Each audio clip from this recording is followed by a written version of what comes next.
پاکستان اور بنگلہ دیش کے تعلقات کی تاریخ پیچیدہ اور اتار چڑھاؤ کا شکار رہی ہے۔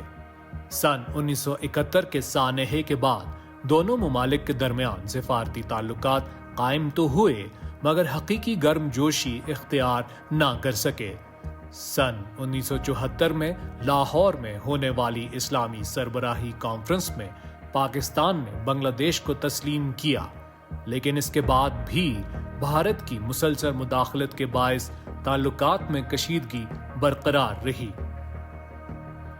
شیخ حسینہ واجد کے 15 سالہ دور حکومت میں بنگلہ دیش میں بھارت نواز پالیسیوں کو فروغ اور پاکستان مخالف بیانیے کو تقویت دی گئی۔ سن 2010 میں حسینہ واجد کی حکومت نے ایک متنازع وار کرائمز ٹریبیونل قائم کیا،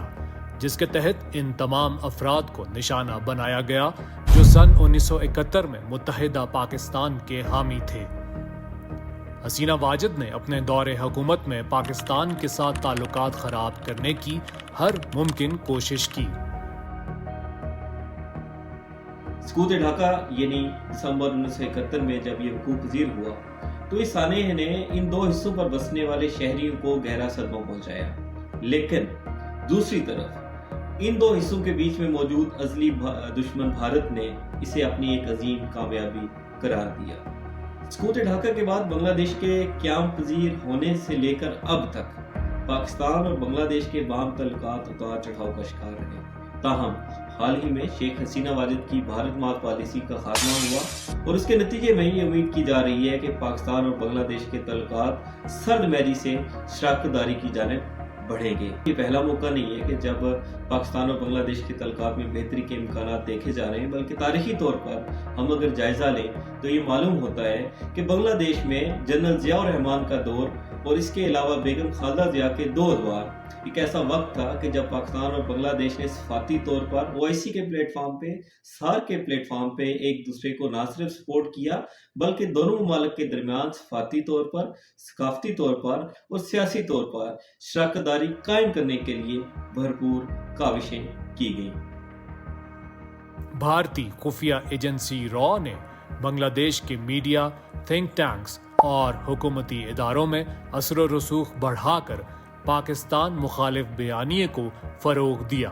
جبکہ بھارت نواز جماعتوں اور رہنماؤں کو سیاسی و مالی مدد فراہم کی گئی۔ جب عوام سڑکوں پر نکلے تو بھارت کا تسلط نامنظور اور بنگلہ دیش بھارت کی کالونی نہیں جیسے نعرے بلند ہوئے، کئی شہروں میں پاکستان کے ساتھ تجارتی اور سفارتی تعلقات کی بحالی کے مطالبات بھی سامنے آئے، کیونکہ عوام نے محسوس کیا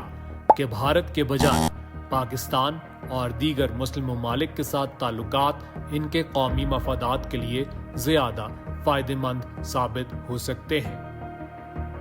حال ہی میں سفارتی، دفاعی اور اقتصادی سطح پر پاکستان اور بنگلہ دیش کا باہمی تعاون بڑھ رہا ہے۔ اور اگر ان تمام مواقع سے بھرپور فائدہ اٹھایا جائے اور تعلقات میں یہ گرمجوشی برقرار رہے تو یہ عزم حقیقت بن کر جنوبی ایشیا میں ایک نئی جیو پولیٹیکل اور اسٹریٹجک شراکت داری قائم کر سکتا ہے کہ جس سے نہ صرف پاکستان اور بنگلہ دیش قریب سے قریب تر بلکہ بھارت کے عزائم حاصل بھی ہو سکتے ہیں، اور یقینی طور پر یہ تعلق نہ صرف ان دو ملکوں کے لیے بلکہ مسلم دنیا کے لیے بھی سود مند ثابت ہو سکتا ہے۔